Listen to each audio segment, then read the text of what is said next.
नमस्कार, ये radio India पर आपका बहुत बहुत स्वागत है। इस वक्त महाकुंभ का आयोजन चल रहा है। प्रयाग नगरी पूरी तरह से सज चुकी है और वहां पर करोड़ों की तादाद में लोगों के आने का सिलसिला जारी है। और इसी बीच देश भर के लोगों के पहुंचने के बाद एक नए तरीके का माहौल देखने को मिल रहा है। ठहरने के लिए टेंट सिटी बस चुकी है और नदी के किनारे रमने वाले जोगियों की एक कतार देखने को मिलती है। सुबह सुबह नागा सन्यासियों का रुतबा देखने को मिलता है, तो वहीं पर विभिन्न तरह के जो लोग वहां पहुंच रहे हैं उनके कल्चरल एक्टिविटीज़ को देखने का भी पूरा मौका मिलता है। इस दौरान महाकुंभ के इस प्राचीनता को लेकर के एक और नया खुलासा किया गया है, जिसके बारे में इस वीडियो में बात करने वाले हैं। लेकिन उससे पहले अगर आप हमें फेसबुक पर देख रहे हैं तो फॉलो करें और ई रेडियो इंडिया को यूट्यूब पर देख रहे हैं तो सब्सक्राइब करना ना भूलें। महाकुंभ के इस पवित्र अवसर पर करोड़ों श्रद्धालु गंगा, यमुना और सरस्वती के संगम पर स्नान करने के लिए एकत्रित हैं। क्या आप जानते हैं कि इस प्राचीन मेले का चीन में भी एक गहरा संबंध है? आप सुनकर चौंक रहे होंगे ना, लेकिन ये बात बिल्कुल सच है। आज आपको बताएंगे कि महाकुंभ का चीन से आखिर क्या है कनेक्शन।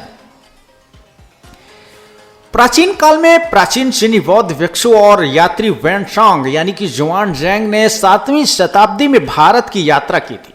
उन्होंने यहाँ कई वर्षों तक रहकर बौद्ध धर्म का अध्ययन किया और विभिन्न क्षेत्रों का भ्रमण किया। ऐतिहासिक दस्तावेजों के अनुसार वेनसांग ने प्रयाग में आयोजित होने वाले कुंभ मेले का भी दौरा किया था। उनकी यात्रा वृत्तांतों में इस विशाल मेले का विस्तृत वर्णन मिलता है, जिसमें लाखों लोगों की भागीदारी, धार्मिक अनुष्ठान और सामाजिक गतिविधियों का उल्लेख है। वेनसांग के विवरणों से पता चलता है कि कुंभ मेला प्राचीन काल से ही महत्वपूर्ण आयोजन रहा है, जो विभिन्न संस्कृतियों और क्षेत्रों के लोगों को एक साथ एक प्लेटफॉर्म पर लाता है। उनकी यात्रा वृत्तांतों में न केवल भारत के इतिहास बल्कि चीन और भारत के बीच प्राचीन संबंधों को भी उजागर किया है। आज भी महाकुंभ का आयोजन उसी उत्साह और श्रद्धा भाव के साथ किया जा रहा है। यह मेला भारत की सांस्कृतिक विविधता और धार्मिक सहिष्णुता का प्रतीक है।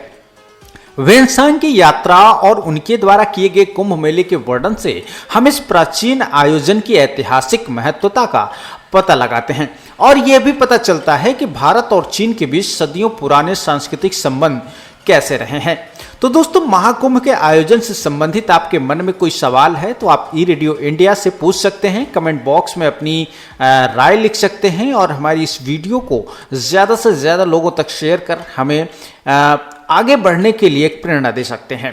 ई रेडियो इंडिया महाकुंभ पर लगातार विभिन्न तरह के जानकारियां आपके लिए लेकर आ रहा है और विभिन्न तरह से आपके समक्ष प्रस्तुतिकरण कर रहा है, ताकि इसके बारे में अधिक से अधिक जानकारी आपको मिल सके। कुंभ का आयोजन इस वक्त जो किया जा रहा है वो योगी आदित्यनाथ की सरकार ने उसमें पूरी तरह से अपनी हिस्सेदारी ली है और अपने आप में एक अनूठा और पहला ऐसा धार्मिक आयोजन हो रहा है प्रयागराज में, जो कि न केवल पूरी दुनिया को आकर्षित कर रहा है बल्कि भारत की विविधता, प्राचीनता और इसकी ऐतिहासिकता से सभी को रूबरू करा रहा है।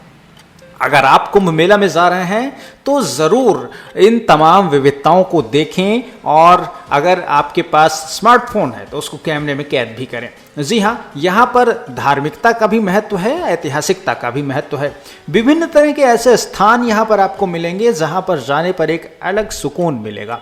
और इस वक्त जो सरकार ने यहाँ पर बंदोबस्त किए हैं ना, वो तो A1 है। अगर आप वहाँ जाते हैं और आपको इन तमाम चीज़ों से रूबरू होने का मौका मिलता है तो आप ये मानिए कि आप दुनिया के बहुत ही शानदार व्यक्तित्व के धनी व्यक्ति हैं।